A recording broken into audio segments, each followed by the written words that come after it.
Welcome back to the 10-second runoff powered by Culture Media with your host, Joe Mitchell, and producer, Magic Mikey Shiaza. What's up? How we doing?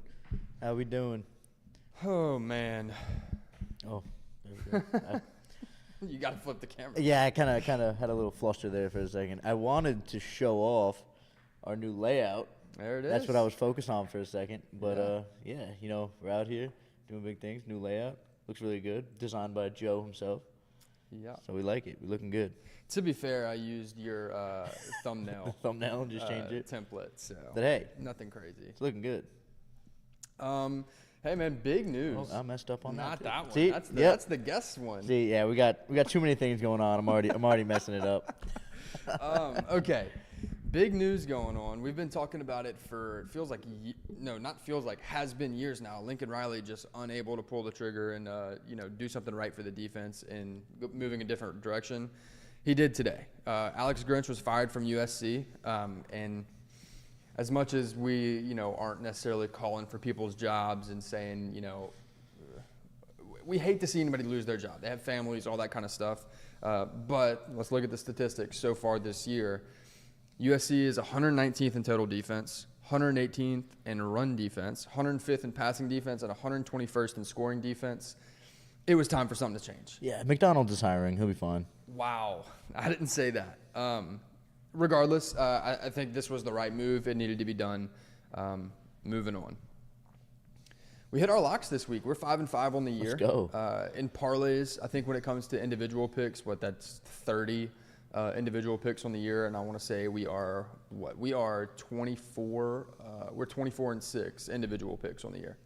It's pretty damn good. I'm not gonna say it's impressive, but I'm impressed. So.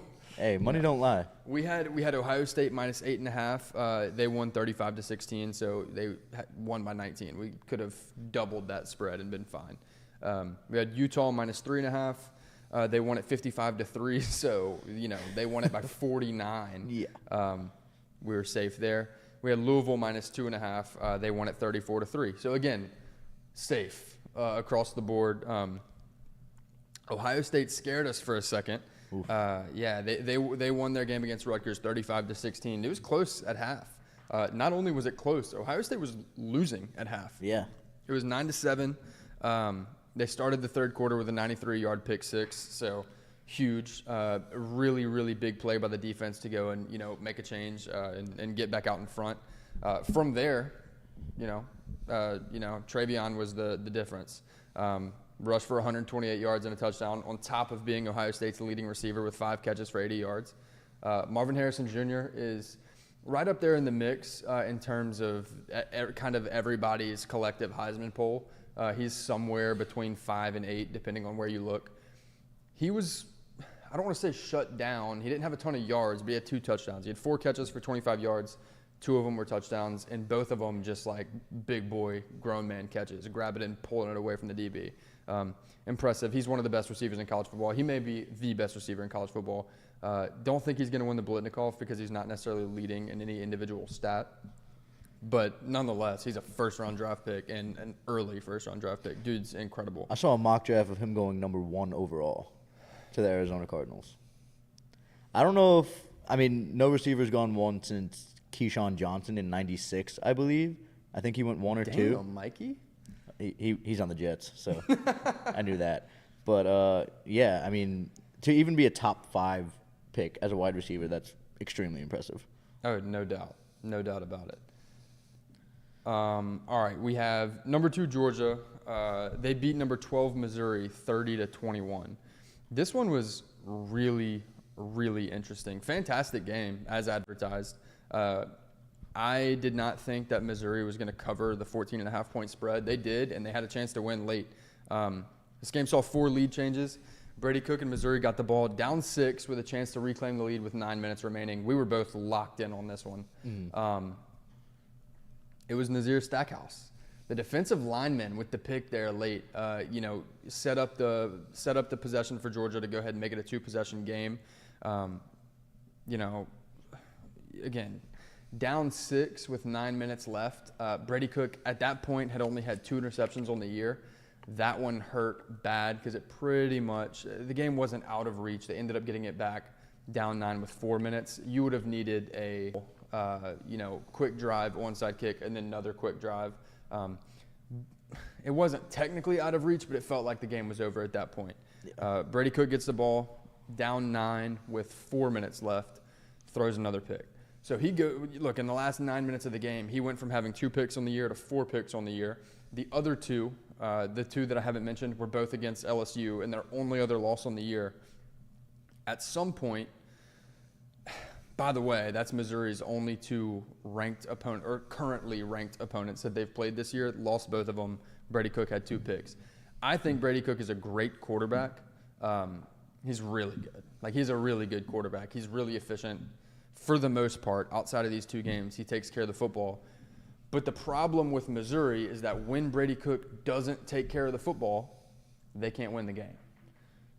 And it's really simple. That's what it comes down to. Yeah. I mean, everybody can be good until the lights are shining bright, and then you got to see if you got that dog in them. And if you're throwing 2 picks like that, you might not have that dog in you. I'm just saying. He's putting up all the stats, but when it matters most, if he's throwing those interceptions, I feel like you said, he's a good quarterback, plays really well, but you got to clean those up if you want to be. I mean, then again, I don't think anyone expected Missouri to be at this point where they are in the season coming into the season. So I think they're having a very impressive year. I mean, scoring 21 on Georgia, keeping it a close game, great game, but, just not able to get it done. I'm sure that's extremely frustrating for them. Oh, yeah. I mean, definitely frustrating. I will say Schrader had a really good game, running back from Missouri. 22 carries, 112 yards. Outrushed Dejan Edwards, who had 77 yards. I was really impressed with the Missouri run game. I did not expect to see any sort of breakout or standout performance there, and he provided. So honestly gave them a chance down the stretch. So impressive there. You can't give a team like Georgia 2 extra possessions, especially with less than 10 minutes remaining in the game. You can't win that way. So we'll see how Missouri gets Tennessee this week. We'll see how that one goes. This will be their 3rd currently ranked opponent. And I keep saying currently because, they've played some teams who were ranked at the time and no longer are. Kansas State, for example. But yeah. Moving on, number 3, Michigan. They beat Purdue 41-13. This one went pretty much how expected. Outside of the whole it really sucks what's going on with Jim Harbaugh right now, because if there wasn't the whole scandal behind Connor Stallions and him getting let go from Michigan and all that kind of stuff, we would just be talking about Michigan as the best team in college football. And do they have the wins to prove that against quality opponents? No, not right now. But at the same time, they're beating the dog crap out of everybody they play. They're doing exactly what they're supposed to do against these teams. Now, they get Penn State this coming weekend. And then in 3 weeks, they get Ohio State, last game of the year. So all the talk about Michigan not playing anybody, we're about to find out really quickly. 2 of the next 3 games are against 2 of the best teams in college football. Yeah. We'll talk about what Penn State did this week. We just talked about Ohio State. We'll see how this ends up going, but I'm not sleeping on Michigan at all. Look, all the Harbaugh stuff, it sucks. It's really unfortunate. Especially when you're, talking about cheating and all that kind of stuff. Obviously, that takes away from what you're doing to some capacity. But what the athletes are doing on the field is incredible, and we're going to give them that credit where it's due. Florida State. This one was weird. I'm going to get into it. Props to Florida State's defense. Florida State ends up winning 24-7. First 2 times Florida State had the ball, they fumbled on the first possession. The second possession, they get all the way down inside Pitt's 15, and they get stopped on 4th and 2. Can't have that. Take the points where you can get them. And I say that because their offense really struggled, especially early in the first half. They struggled bad. I want to say they got to halftime with 10 points scoring on their last 2 possessions of the half. But 10-7 going into half. You left a lot. You left a lot of points on the field. Get the points where you can get them, and then especially when you're playing a team like Pitt. Pitt has been bad this year. Do not give them any opportunity to stay in the game. Every time you get a chance to score. 0-0 at the end of the first. Pitt had a really long ball early in the second quarter. Again, props to Florida State's defense here. They gave up the long ball, but they ran them down, hit them inside the 1 yard line, forced the fumble. Florida State recovered in the end zone while the defender was had a foot out of bounds. So touchback by definition. Great play, great heads up play there by Florida State. Huge swing in Florida State's direction, by the way. Florida State they didn't score on the next possession. Matter of fact, Pitt got the ball back, scored with under 9 minutes remaining in the second quarter. It would be their only score of the game. They left a couple opportunities on the field as well. Could have had more points in the game, but frankly just didn't. Again, when Florida State's offense was playing or struggling as much as they were early in that game, you have to give props to their defense. Gave up 250 passing yards. I would give up 250 passing yards every single game if you told me I was going to hold those teams to 7 points. 100%. If you said, hey, your defense is going to struggle, you might be, at the end of the year, statistically, you might not have a great secondary comparatively, but you're only going to give up 7 points a game, I'd say, great, give me that. Yeah. I saw a lot of people, even fans in the stands kind of hanging their head about the defense or about the offense, and Jordan Travis getting sacked there early in the third quarter. It felt weird. It feels like Florida State fans aren't happy with what's happening, but they're undefeated and they keep winning games, and they're a gritty football team. Look, I'm not going to say they've played the best opponents. They do have some really, really good wins. Clemson was a great win. LSU, great win. Boston College, not a great win on paper, but a great experience for your team to go out there, struggle like they did, and then find a way to win. Same can be said about Pitt. You faced a lot of adversity in this game, and you ended up winning by 20 points? It was 17 points. Something like that. 24 to 17 17, points. yeah. I'm not good at math, but yeah. So, look, I think Florida State, if they find name the team. If they find themselves in a one-possession game late against anybody, I like Florida State to win that game. And that doesn't mean I think they're the best team in the country, but it means they're the team that has the most experience in these games, and they found a way to win all of them. So, props to them. Number 5, Washington versus number 20, USC. 52-42, Washington wins it. Here's a stat for you that is insane to me. Dylan Johnson, the running back for Washington, great running back in my opinion. I think he's really, really good, but they air the ball out a lot and, all that kind of stuff. In his entire career, he's never rushed for more than 100 yards in a game. He had 256 rushing yards and 4 touchdowns. I mean, USC has negative run defense, bro. They've been bad on defense across the board. But my complaint on USC all year has been they have absolutely no run defense. Figure it out. And they're making the right steps to do so. They're moving in the right direction by literally moving in a different direction. But figure it out, man. You have elite players on the offensive side of the ball if you're USC. You got Caleb Williams. You got Austin Jones. You have, Brendan Rice. Like, you got guys on offense. You put up 42 and lost. You put up 50 last week against Cal. Gave up 49. Like, that was a nail-biter against a bad football team. Brutal for USC. Michael Penix Jr. threw for 256 yards, 2 touchdowns. Regained the lead in the Heisman race, by the way. He's now the odds-on favorite. He's got plus 150 odds to win the Heisman. Again, talking about USC's offense, nothing really negative to say. You put up 42 points. You lost, but you put up 42 points. Caleb Williams left everything on the field. Over 300 passing yards, 3 touchdowns. They ran for over 200 yards as well. I want to say Austin Jones had over 150 yards. Defense lost them another game. I feel for those guys, genuinely. Like, there's a couple teams around the nation that I can say that for. But the fact that Caleb Williams, Austin Jones, Brendan Rice have all been playing consistently well. And look, Caleb didn't have his best game against Notre Dame, right? He threw 3 picks in that game. They still put up in the 30s. Like, he still figured it out and got it going in the second half. Like, these are elite players that are losing games because of their defense. Because their defense is bottom third or bottom quarter in the nation in every relevant category. It's pathetic. Feel for those guys. But 3 losses now.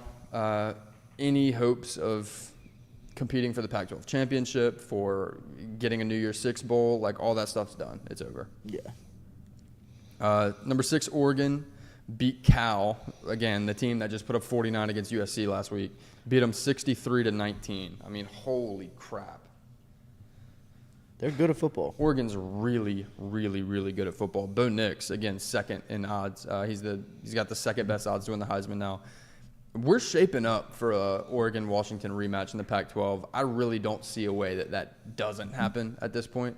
I mean, who could – it's Oregon and Washington are going to play for the Pac-12 championship again. It's not going to be anybody else. Yeah, I mean, they're going to play for the Pac-12 championship.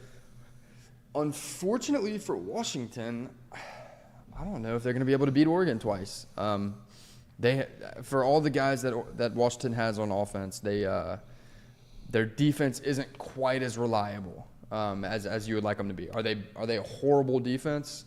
No. I mean, you could point all over. You could point to USC. You could point to a lot of LSU, for example. Like, there's defenses that are much worse, but Oregon's really good.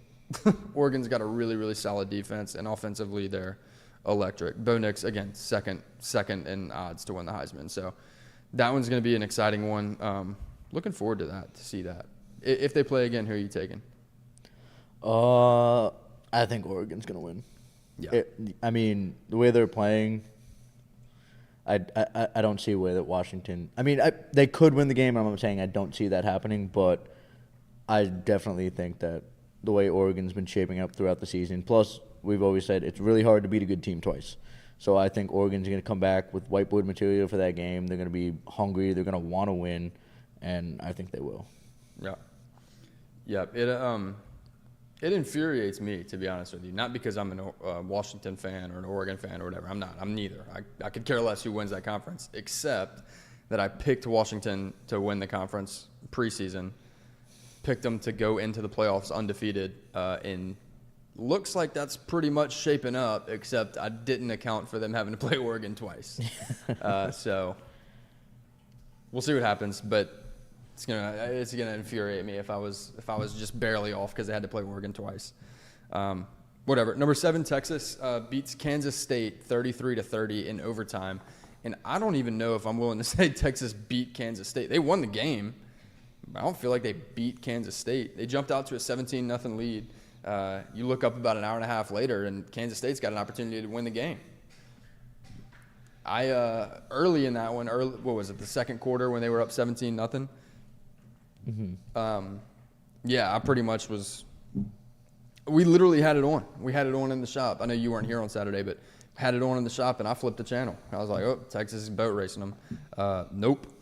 Pulled up the ESPN app later, and Kansas State had a chance to win the game. They scored to tie it at 27-27. The extra point would have given them the lead, 28-27. The snapper literally hit the kicker with the snap. Like, holder wasn't ready, hit the kicker with the snap. Kicker picked it up and gets tackled immediately. Can't have that. Can't have that when you fight all the way back from down 17 and you have a chance to take the lead late in the game. Immediately, Texas goes down, kicks a field goal, makes it 30-27. K-State gets it down inside on the next possession, gets it down inside the 15, misses the game-tying field goal. So back-to-back, just kicking abominations or special teams abominations by Kansas State. Again, just completely mishandling the extra point and then missing the field goal to tie it at 30 with a minute 45 remaining. It felt like this one was just done. But the defense gets a huge 3-and-out, only losing 20 seconds off the clock. They get the ball back with, what was it, a minute 20 remaining or something like that. Yeah. They go right down, and they make the field goal this time as time expires, gets it to 30-30. Overtime, Kansas State defense comes up big again, holds Texas to a field goal, 33-30. Kansas State first play of their possession in overtime. They get it down to the 7 yard line, somewhere in there. Stalls out. 4th down rolls around. You would think they're going to run the kicker out there. Nope. Run out their offense. Well, I mean, with how their special teams was playing at the end of the game, it's not a shock that they wouldn't trust putting the kicker out there. Would you disagree with that?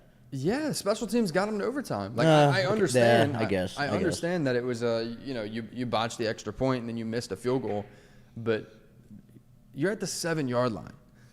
Live to see another down. That's Texas called the timeout, right? So Kansas State comes out on the field. It's 4th down, 4th and goal, mind you. So it's 4th and goal. The offense runs out on the field. Texas calls a timeout. And I'm like, okay, maybe they'll just think this one through and kick the field goal. Nope, run the offense right back out there. And I'm losing my mind in here because I'm like, live to see another down. No. Bad, in my opinion, and bad play call because you had a bunch of guys on one side of the field. You didn't really give Will Howard a chance. The pocket collapsed on him, and he ended up throwing a ball straight in the air, essentially. Really rough way to lose the game after fighting back the way you did, but you had every opportunity. And you just couldn't take advantage of it. So Texas wins, and they remain undefeated. They still have to get past Texas Tech, or they're going to be favored over TCU and Iowa State, and they're going to be favored over Texas Tech. But Texas Tech's their toughest remaining game. It is a rivalry. See how that one plays out. But in an odd turn of events, they're very likely going to be playing Oklahoma State in the Big 12 championship. We'll see what happens there. All right, number 8, Alabama beats number 14 LSU 42-28. I feel like the score doesn't tell the whole story of that game. I see you nodding your head over there. You got anything on this one? Yeah. I mean, so what, they won by 14. So yeah, but the game, that's still a pretty close game. This game felt really close the whole way through, and then I know it was in the 4th quarter. Jaden Daniels went down with that hit. I believe he was in concussion protocol, but this game was just back and forth all game. There was a couple of lead changes. I don't remember exactly how many, but this was a real tight one down to the wire. And then Alabama was able to kind of push themselves away and go up 14 and win it. But I think it was a great game by both offenses. Obviously, LSU's defense remained struggling. And not going to say Alabama's defense necessarily struggled. They held LSU to 28, which might be the lowest that they put up all year. You correct me if I'm wrong on that. But I feel like it was a great game by both sides, and Alabama was able to walk away with it. Yeah. Let's see. I'm checking you on that. If it was their lowest scoring game all year, I don't believe it was. No, they put up 24 against Florida State. Okay. But yeah, I mean, it's the only 2 times this year they've been held below 30. So, hey, that'll do it. Yeah. That'll get it done. What was weird to me was so LSU gets a 3-and-out first possession of the game, and then from then on they pretty much just trade blows in the first half. Again, so LSU scores first. Alabama responds. Then Alabama scores. LSU responds. Then Alabama scores. LSU responds. And then it's halftime, and it's 21-21. At this point, both quarterbacks have over 100 yards rushing. Jaden Daniels, LSU's quarterback, has a career high 130 rushing yards, like game high, and it's halftime. In a rivalry game against 2 really good teams, felt like it was just going to be a shootout, trading blows the whole way through. That third quarter starts, and then it's very apparent that Alabama made some significant adjustments on defense, and LSU made none, essentially. To me, what killed LSU is, you can point to, the interception. There were a couple drops. Mason Taylor had a drop on 2nd and 17 that would have set up 3rd and 2, but just dropped it, went right through his hands. Brian Thomas dropped one. Malik Neighbors dropped the last reception of the game. But at the end of the day, I feel like all these guys played great games, and we can't pin drops by any of those guys in particular, you can't pin the loss on them. And a lot of people are going to say, the interception happened and then it was over. Like, LSU made that mistake. I don't even know if LSU made a mistake on that play. Like, it's an open receiver. It was the right read. Dallas Turner got up, made an athletic play, tipped it up, and it was picked. Alabama made more plays, and they got it done, and they won the game. To me, the biggest issue was LSU was actually really good about getting Alabama to third down. But I would be curious to know, and I don't know the stat on this, but Alabama converted 11 third downs in that game. And I would be curious to know how many of those Jalen Milroe rushed for more than 10 yards on that third down. The fact that LSU had all three linebackers dropping 15 yards or more into pass coverage on third and double digits I couldn't wrap my head around that. Schematically, that's just poor. And it cost LSU the game. Also, you should have beat, if you're Texas A&M and you had the chance to beat Alabama earlier in the year, and you're Ole Miss and you were in a close game with Alabama earlier in the year, they have momentum now, and it's just downhill Alabama.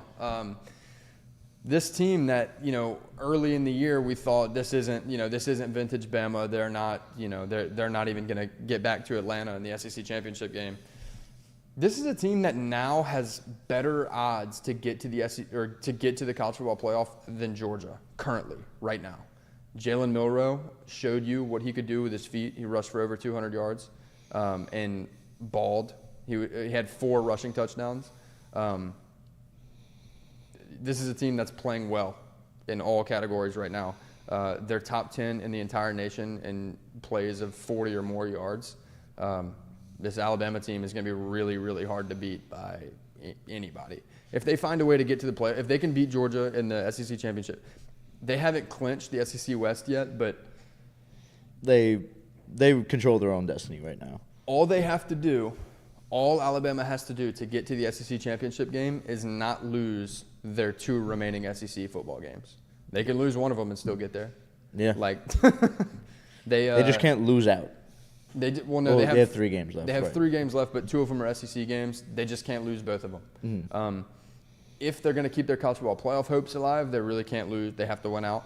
But let me tell you right now, if Alabama finds themselves in the college football playoff, they're probably going to be the favorite to win it. I don't disagree with you there. I agree, especially because, like we're talking about how they have so much momentum right now. I mean, at the start of the year, we didn't know who their quarterback was going to be, and Jalen Milroe has really stepped up. He has stepped up a lot. And not only did we not know who their quarterback was going to be, their current quarterback got benched in week 3. Didn't start versus South Florida. Now, he just had he's not the Heisman. He's not in contention for the Heisman. But he just had a Heisman caliber football game. He had 360 total yards and 4 rushing touchdowns. Yeah, I mean, unbelievable. That's insane.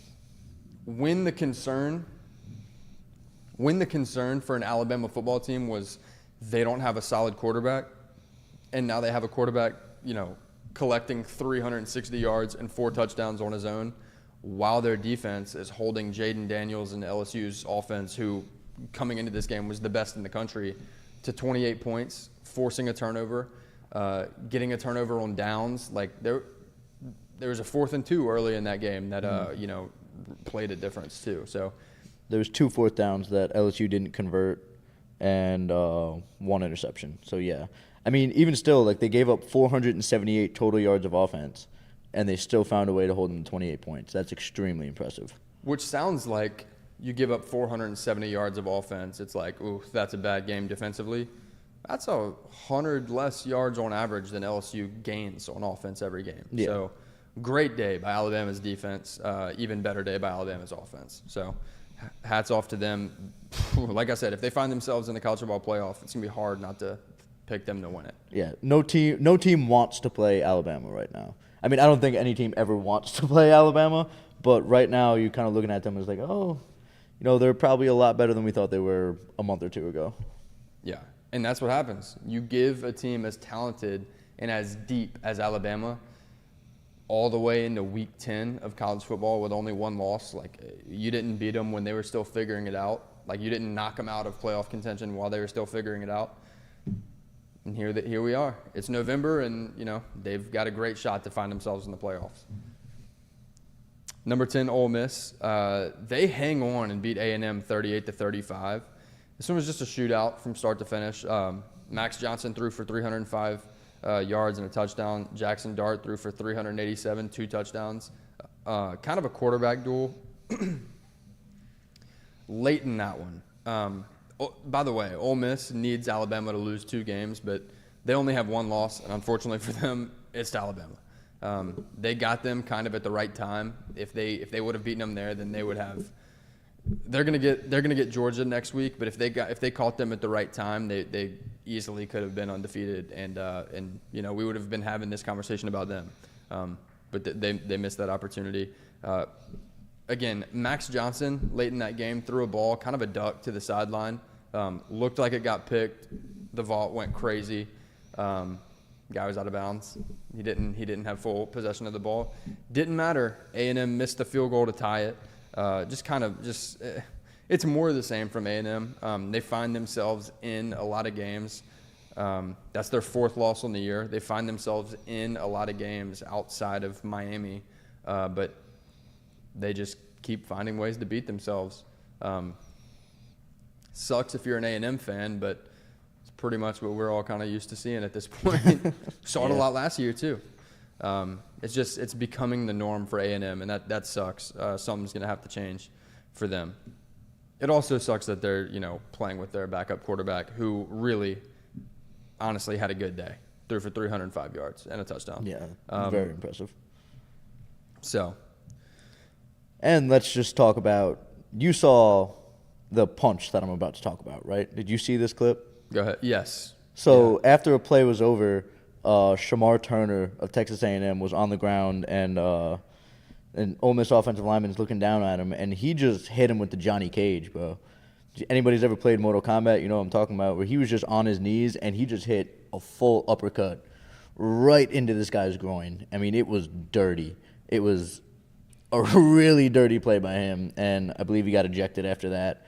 Will that be a suspension for the next game? I assume so, right? Will he get suspended for something like that? Yeah, bro. You don't get to punch into somebody's intestines and then keep playing. Yeah, that was bad. And it's not like with like Mac Jones in the NFL. He'll try to be a little dirty and try to rough some guys up sometimes. No, this was just blatantly, I'm going to uppercut you right between your legs. And it was bad. It was a bad look for sure. Yeah, that poor guy won't have to wipe for a year. Oh, no. Oh, boy.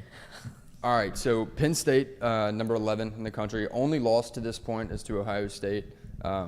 They beat Maryland 51-15. Maryland got on the board first, but it was beat down from then on out. Penn State is really, really good.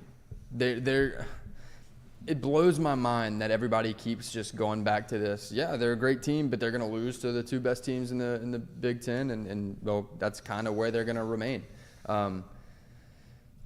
Okay, so does that mean they're not a top 10 team in college football? And if they do find a way to beat Michigan, now what's the story? Are they all of a sudden a top 5 team? Are they, is there a 3-way tie and they find themselves in the playoff? Then what? Then what's the narrative? Because that's something that is on the table right now. They're going to get Michigan at home next week, and it's going to be a great game. And if Penn State finds a way to pull that game out, can we put to rest all the mediocrity talk about Penn State? Because they are unbelievable. Yeah. Again, top 3 defense in college football, one of the best rushing attacks in college football, a great coaching staff. Yes, everybody's going to say James Franklin. And look, I've said it. James Franklin has been bad against top 10 opponents. He just has. His record against top 10 opponents is not good. But, things are always one way until they're not. Yeah. And Penn State's team is good enough to change that. They had an opportunity to win against Ohio State. They didn't get it done, but they had an opportunity, and they were right there in that game. Ohio State is currently ranked number 1 in the college football playoff ranking. So we're going to talk, is the narrative Penn State sucks because they lost to Ohio State? Oh, the team that is number 1 right now? what are we talking about? And again, if they get boat raced by Michigan, I'll ease off this. But if they lose a 3 to 10 point game against Michigan, are we going to fall back to Penn State sucks because they lost the 2 top 3 teams in the college football playoff rankings? Like, it's a tired and dumb argument. Penn State is one of the best teams in college football, and just because they have to play 2 teams that are currently top 3 in the college football playoff rankings doesn't mean they're bad. It means that, okay, if they're the 3rd best team in that conference, fine. But if the other 2 are 1 and 2 in the nation, then Penn State's easily somewhere between 3 and 5. Yeah. Like, they're a really, really good team, and I cannot wait to watch that Michigan game. I'm not particularly pulling for either team, but I'm not going to lie. I would like to see Penn State win so we can put the mediocrity talk to bed. Number 13, Louisville beats Virginia Tech 34-3. Kind of what we figured. Yeah, Virginia Tech's not very good. Louisville has been surprisingly good this year. They're 2nd in the ACC right now behind Florida State. They didn't have to play Florida State in the regular season. They're not going to have to play Florida State in the regular season. But they're going to get their shot at them. And we've seen Florida State struggle. Look, I talked about it earlier in the show. We've seen them struggle offensively. And defensively, they've been really good. But this is a really good Louisville offense. So I'm going to be very interested to see how that game plays out. And if a one-loss Louisville beats Florida State in the ACC championship, do we have to talk about Louisville in the playoff? Because right now Louisville in the AP, Louisville's sitting at 11. They have wins over Duke and Notre Dame, 2 really nice wins. Their only loss right now is Pitt. And look, Pitt is a bad loss. Like that's a rough loss. Doesn't help their case, but when you're a one-loss team with wins over Duke and Notre Dame, and you can find a way, if you can find a way to beat Florida State in the ACC championship game, how do you keep Louisville out? It's tough. It's tough to do that, but I feel like in order for that to happen, in order for them to make the playoffs, they're obviously going to have to go and beat Florida State. They're going to have to win out the rest of their games. And I feel like I don't know exactly what, but I feel like a couple of other dominoes will have to fall their way. I feel like just being the ACC champion won't be enough for them. They're going to have a couple of other teams lose in order for that to happen. But definitely would not be shocked to see them ranked within the top 6, getting a New Year's Six Bowl for sure. Yeah. Well, here's the thing, right?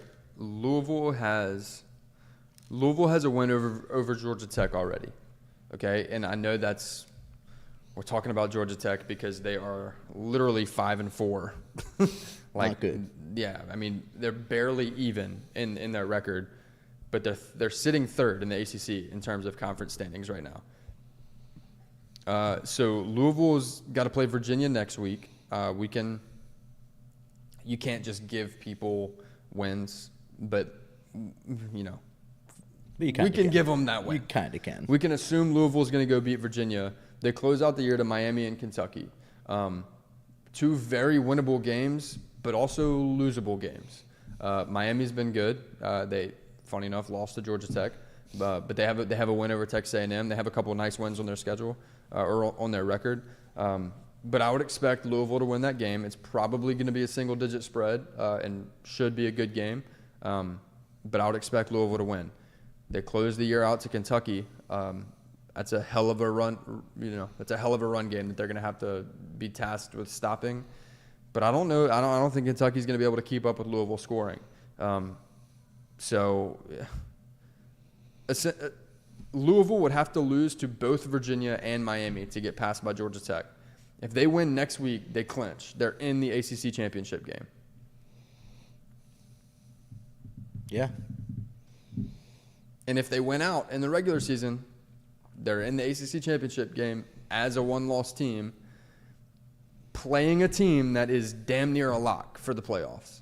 Like Florida State is, they got to play Florida in the last game of the year, but other than that, you know what I'm saying? And again, Florida just lost to Arkansas yesterday. So everybody, the college football playoff has Florida State sitting at number 4. Everybody's got Florida State in their playoff right now. If Louisville, a one-loss Louisville, goes and beats them and adds that to the list of Duke and Notre Dame that they've beaten, I don't know how tough to keep them out. I don't know how you keep a one-loss conference champion with wins over Duke, Notre Dame, and Florida State out. I don't know how you keep them out.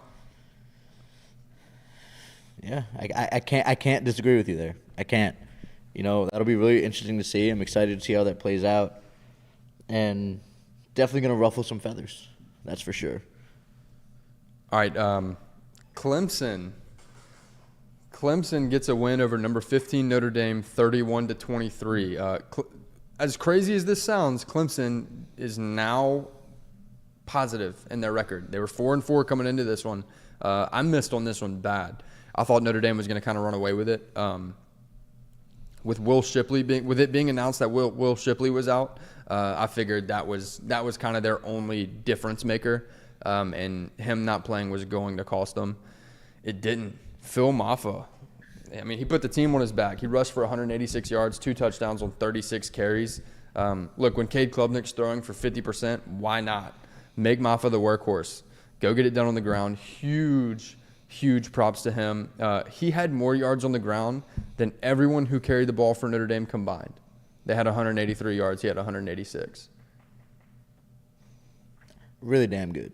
That's impressive, especially when you're talking about a Notre Dame team who, their lead back is Audric Estime, who is genuinely one of the best backs in the country. Really impressive day by Phil Maffa. On the Notre Dame front, for as much as I think Sam Hartman is a really good quarterback, and I really do think that, he's struggled bad lately, man. In this game, he was 13-30 for 146, no touchdowns, 2 interceptions. It's not winning football. The Notre Dame secondary, who may be the best secondary in the country, definitely one of the best secondaries in the country, they can only help you so much. When your offense is actively turning the ball over and giving your opponents more possessions, it's rough, especially when you're giving up 183 yards on the ground, and letting Phil Maffa run all over you like that. Like, you can't be so good in your secondary and then get throttled in the front 7. And when you're getting throttled in the front 7, you can't give them extra possessions. Rough day for Sam Hartman and Notre Dame. That's rough. Clemson's 5-4 now. Fortunately for Clemson fans that they won, but I think unfortunately for Clemson's program, I think Dabo was kind of wearing this one. He was really excited about this win, and I think it's a little bit of validation for him, or in his own brain, that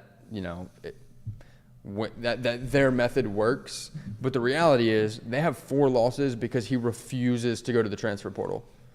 You have to, it's one thing to build a program through recruiting, and that is how you build a program. It's how you get chemistry and you can develop guys in your system and all that, and I am 100% for that. I think it's the best way to build a program. But you don't have any depth because you refuse to go to the portal. And that is not working, and it's evident in your 4 losses this year. Adapt with the times. Happy for Clemson fans that they won this game, but I don't think it's good for their program that they won this game. If they're going to get back to that, 10 and 12 win season and finding themselves in the playoffs and all that kind of stuff, he has to be able to adapt with the times. And it is the transfer portal era right now, and he refuses to evolve with it. So great win for Clemson, but until he does that, I'm not sold that we'll see Clemson back where we're used to seeing them. So are you disagreeing with what Dabo said after the game? He said if Clemson was a stock, I would be investing right now, or something like that. He said that Clemson stock is on the rise right now. So kind of I guess he was just really happy after the win, but I don't know if it's entirely true. Yeah, dude. No, I 100% disagree with him. I think their stock is high. That's just like stock, right? Short it. Yeah, buy low, sell high. Their stock's high right now because they just beat Notre Dame. Sell it all. It's not getting any. In my opinion, if he refuses to evolve with the times, it's not getting any better. They'll get some fun wins here and there, but until they can build depth through the portal, we're not going to see them get back to the playoffs. And yeah, I mean, if you're telling me that a program who is 4-4 with bad losses on their schedule, a great game against Florida State, but you lost it, and then the other one, like NC State, is a bad loss. You tell me a 4-4 program with losses like that on their record, they get a big win against a top 15 opponent. I'm supposed to buy stock now? No, I mean, you don't know how the stock market works. Sell. What? You making faces over there? Oh, no, we're good. Okay. What was the problem? We're still streaming, but the recording, we ran out of disk space on the computer. So. Oh, good. Okay. So that's a little more work for you on the back end, so that'll be a little bit fun, but yep. We'll figure it out. Perfect. Okay, so number 16 Oregon State beats Colorado 26-19. Game that was much closer than Oregon State would have liked. Yeah, I mean, Shadur Sanders threw for 245 and 2 touchdowns, no interceptions, but QBR of only 40.2. Thoughts there? Yeah, I mean, I don't know. I really don't know. I feel like Colorado's been such a hot topic all year. People are saying they're overrated. We were saying they're kind of what we expected them to be. But now they're losing a lot of games in a row. And we were just talking before the show, they're at 4 wins on the season right now. They hit the over. It was 3.5. They did hit the over. But now they're really going to try to struggle in the next couple of games to try to become bowl eligible, which, you know, for the sake of the program, I hope they do. I hope they do find a way to win those games. I think Dion is entertaining. I think Colorado is entertaining to watch. I do think they need to get better, obviously, as they grow as a program. But I think for year one under Deion Sanders, I think they're moving in the right direction. And keeping this game within 7, obviously, very good for them. So, yeah, Colorado's they've just been interesting all year. But they're moving in the right direction.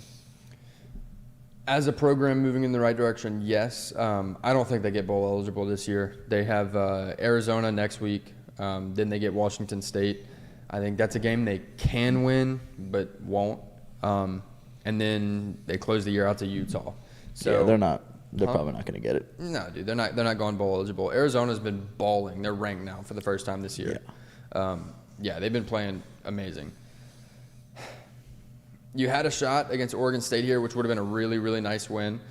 The one stat that I look at, and, you know, this is if you could run the ball at all, you probably win this game.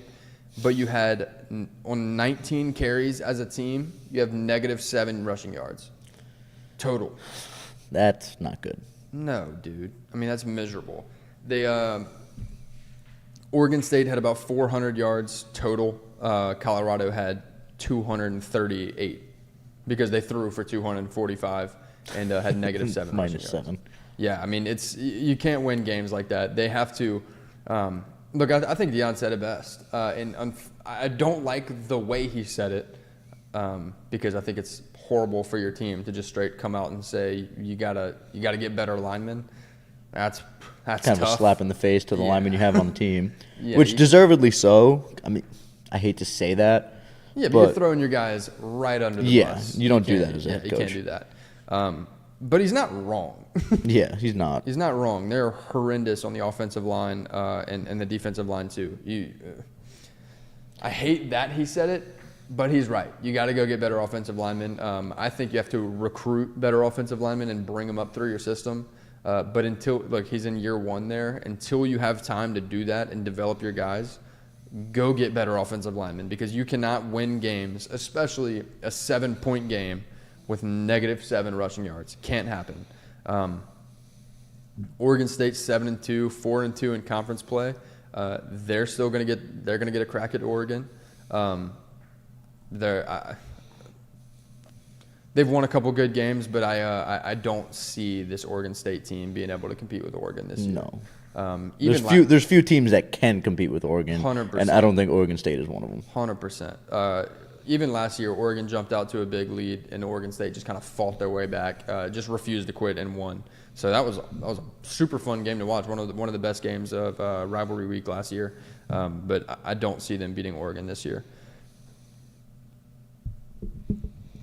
Tennessee obliterated UConn 59-3. I think I was like iffy on the spread here just because it was so big. You took Tennessee to cover the spread. I mean, they obliterated the spread. Yeah. So. Yeah, there's really not much to talk about there. I mean, that's just dominance.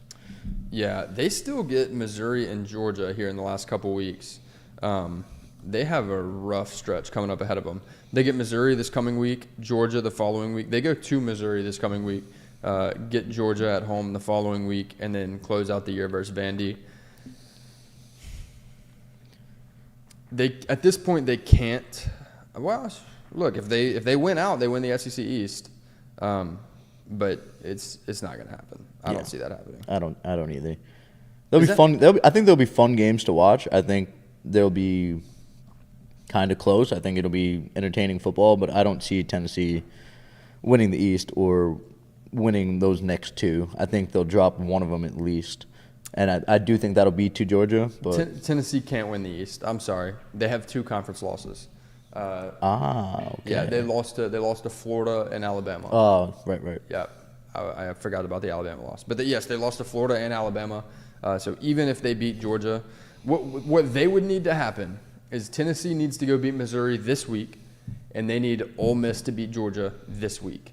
And that's their shot. If Georgia beats Ole Miss next week, it's done. But if Ole Miss beats Georgia and Tennessee beats Missouri, all of a sudden that Tennessee-Georgia game is for the SEC East. Mm-hmm. It's not going to happen, but it's, It's fun to talk about. Yeah. There's a path. All right, number 18, Utah. Utah was a 3-point favorite over Arizona State. They won at 55-3. Beat down. Yeah. I'm sorry, Utah wasn't a 3-point favorite. They were 11.5, I think. They were 11.5. Yeah. We took them at 3. Yeah. They were 11.5-point favorite. They beat them by 52. So not even close. Huge win for Utah, especially a team that without Cam Rising, we had a lot of doubts about early in the year. Now we're sitting in November, and Bryson Barnes has taken over that team entirely. He's a captain of that team, and they're going to put up 55 points on teams. So really impressive. Interested to see what he does. Cam Rising, I'm sure, is getting a medical red shirt and will be back next year if he chooses it. It's going to be really hard for him to enter the draft having not played at all this year, especially coming off the injury with all the ligaments in your knee breaking or tearing. Plus, with all the good quarterbacks going into this draft, I mean, he probably wouldn't even sit within the top 5 of those, especially with everything that's happening. That's what I'm saying. So I'm interested to see what happens with Bryson Barnes because he's played well this year. He very well may transfer out of there. We'll see what happens. But yeah, this Utah dominated.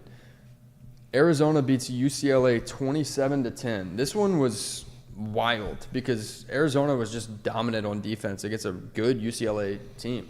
I said that Carson Steele was going to be the difference, that UCLA was going to be able to run the ball really effectively. And they didn't. Unfortunately, they lost 2 quarterbacks in this game. Had both guys get hurt, which sucks. But Arizona strikes first, 2 passing touchdowns from Fifita. UCLA scores with 3 seconds left in the half to make it a 7-point game. So 14-7 going into halftime. Slow third quarter. Both teams scored 3 points. And then Arizona scored 10 more in the fourth to lock it away. Noah Fifita went 25 for 32 with 300 yards and 3 touchdowns. This is the first time Arizona has won 3 straight games against ranked opponents ever.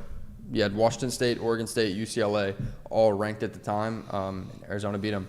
Also, in the week prior to that Washington State game, they took USC to 3 overtimes or 2 overtimes. But this is a real Arizona team. Yeah, and that's crazy to think about, and it's really cool to see, especially with Noah Fifita stepping up and just being him. He's an absolute dog, and it's really interesting to see what Arizona is going to do moving forward. And I kind of hope that this is a year where they kind of turn their program around a little bit, and who knows what happens next. But it's really entertaining to watch them. And every week, like, they're unranked right now, I believe. But going into this game, they're still unranked. Yeah. So I definitely will see them in the top 25 this week. And we'll see what happens from there. But this is the first time that they're bowl eligible since 2017. This is the first time they've had 6 wins since 2017.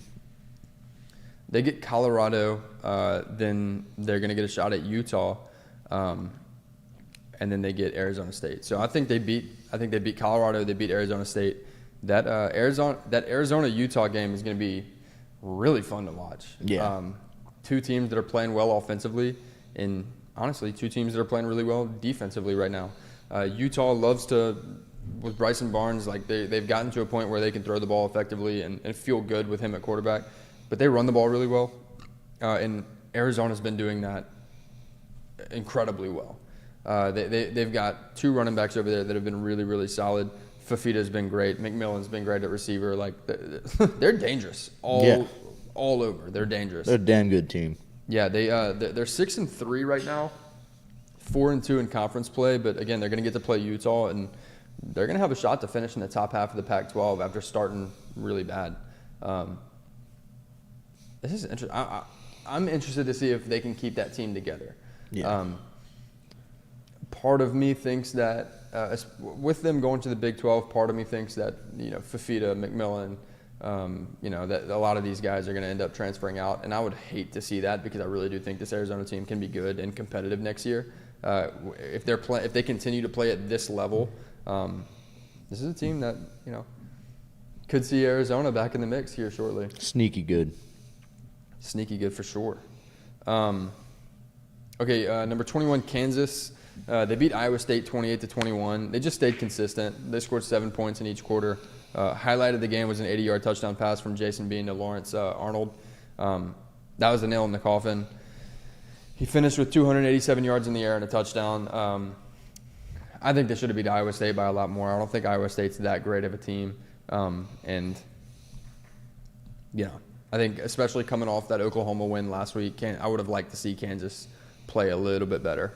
But they got the win. Speaking of Oklahoma, number 22, Oklahoma State beats Oklahoma 27-24. Ollie Gordon is him. I mean, he just continues to throttle defenses. 137 yards, 2 touchdowns. He's one of 7 players in the nation to have already broken the 1,000-yard mark on the year, and he's leading number 2 by over 100 yards. Like, that is stupid. Yeah. Like, that's ridiculous. It's incredible what he's doing. He has 1,225 yards so far through 10 games. 9. Have they played 10? I think have they only played 9 games? Let's see. I'm not 100%. I got you. Hold on. Yeah, they've only played 9 games. That's ridiculous.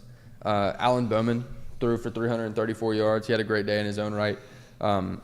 It sucks for Oklahoma. They're out of contention for the college football playoff at this point. Defense got throttled on the road in the last scheduled edition of Bedlam. You have a bad taste in your mouth if you're an Oklahoma fan, because you coming into this year, you were, this was supposed to be a great year. Everybody preseason had Texas and Oklahoma favored to meet in the Big 12 championship. Oklahoma had a chance to beat Texas there. Oklahoma did beat Texas there, right? Oklahoma versus Texas. Am I tripping? I'm blanking now that you're saying it. Oklahoma won 34-30. Yeah, Oklahoma won that game. But yes, Oklahoma won that game, but now they're coming off back-to-back losses. That's what I was thinking. I was like, where did that second loss come? Kansas, duh. Yeah, everybody was saying Oklahoma versus Texas in the Big 12 championship game. When it came time to meet in the regular season, it was 2 top 10 teams. Oklahoma won it, and then you lose to Kansas and Oklahoma State. And to get literally knocked out of the Big 12 title contention and sent packing out of the Big 12, and the last time you're scheduled to play Oklahoma State, your quote-unquote little brother, like, whew, that's brutal, man. That's tough. Because what's very likely going to happen, and right now, the way the odds sit, are Texas and Oklahoma State are likely going to meet in the Big 12 championship game. And if Texas wins, Oklahoma has to go home knowing that they met Texas in the regular season, beat them, and they aren't in the playoffs right now because they lost to Kansas and Little Brother. I mean, bro, that is brutal. That's tough. That is brutal. I will say, if you're Oklahoma, it doesn't mean you have a bad program. It means you're in year 2 of a rebuild. You got a great head coach at the forefront, and it's just going to take some time to develop defensive talent through recruiting. And unfortunately, what that means is you're moving to the SEC, so your schedule is about to get immensely more difficult. So it may not look, in terms of record, it may not look like you're improving year over year, or at least from year 2 to year 3. But I very much expect Oklahoma to keep getting better. And again, they may have 2 or 3 losses in the regular season next year, and they very well may win some big games in the SEC. They're probably just also going to lose 2 or 3, and I think that's fine as long as they continue to progress. Brent Venables is a really, really good coach, and I don't think Oklahoma is getting worse as a program. I think where they are right now, as opposed to the day Lincoln Riley left, is better. And I know that may sound weird because Oklahoma was in the playoffs every year, it felt like, when Lincoln Riley was there. But they had no defense, and they never won a playoff game, and Brent Venables tore that down and rebuilt it. Now they have a solid defense. I know this Oklahoma State game isn't indicative of that, but over the course of the year, even through the Texas game, they've had a solid defense. And their offense has been great. Dylan Gabriel was in Heisman contention up until this point. So I think that what Brent Venables has been able to do in just tearing down that Oklahoma program and then building it back up to where it is now, I think it speaks volumes to who he is as a head coach and where he's taking this Oklahoma team. I think they're going to find themselves in a 12-team playoff format in the next 3 to 4 years. This is a good team with a really good coach. It just sucks to leave the Big 12 this way. Yeah. 24 Tulane, they beat East Carolina 13-10. Whew. That's way too close for comfort if you're Tulane. You got to win out. Yeah. You have that one loss to Ole Miss, who, by the way, Ole Miss is, they're going to be a top 10 team here shortly in the college football playoff rankings, and you didn't have a bad loss to them, but you did lose. Can't do this. Yeah. And they started off this game, ECU went and they scored 10 in the first quarter, so they had the lead, and then Tulane answered back with 10 points of their own in the second quarter, and then no one scored in the third quarter, and then Tulane only had a field goal at the start of the fourth quarter, and then no one scored again. Mm-hmm. So I didn't watch this game, but it did not look like it was very entertaining to watch, so we'll just leave it at that. Michael Pratt did okay, threw for 213 yards and 1 touchdown. Mekhi Hughes had 105 yards on the ground, so not impressive, but they got it done. They got the win. Decent stats there, but it's definitely not what they were looking for, especially they're 8-1 right now, so they're having a really good year. You can't really have games like this, especially this late in the season. Yeah. Well, they get Tulsa, Florida Atlantic, and UTSA. Again, going to be favored in all 3 of those. Very likely going to win the American Athletic.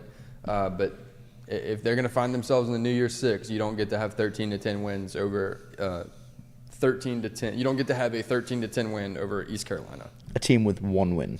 Yeah. Number 25, Air Force gets blown the hell out by Army, 23-3. Bryson Daly came to play. 170 rushing yards and 2 touchdowns to seal the win over a ranked opponent. Win bragging rights over a fellow service university. The thing here is, was Air Force ranked? Yes. Is this a ranked win for Army? Yes. But Air Force benefited from one of the easiest schedules of all time and got embarrassed by a bad Army team. Like, this Air Force team is not that good. They were just undefeated, and there was never a shot for them to get to the playoffs, but we were joking about it last week, saying if they get there, they're America's team. Well, now Army's America's team. So, not saying it seems more fitting, but... Bro, forget that. If Louisville gets to the playoffs, they are America's team. Yeah, then they're America's team. America just loves underdog stories, so we're just going to roll with that. Yeah, we're rolling with Louisville. You know who's not America's team? Bama, if they get to the playoffs. No, they're not at all. the college football world would erupt if Alabama finds their way back to the playoff. And it's very extremely possible right now. Like, I wouldn't be shocked if they're favored over Georgia in the SEC championship game. Really? Would you? Shocked? No. I mean, maybe a little bit. I don't know.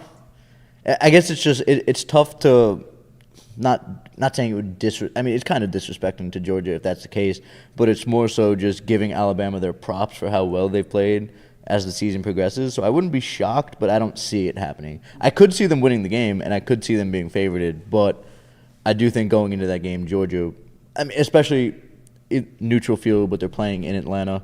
I know that doesn't really tie too much into it, but it does, and that's still a fact, and it's still there. I think it has nothing to do with respect or disrespect. It is the most unbiased metric is odds, because it's literally Vegas betting their money against you. Like the way Georgia has let lesser teams stay in the game versus them all year, outside of last week versus Florida. But the way Georgia's let Auburn stay in the game, the way they let Missouri stay in the game late, like it took Brady Cook giving Nazir Stackhouse the ball in the fourth quarter for that game to get sealed. Alabama's not a team you can do that to, man. Yeah.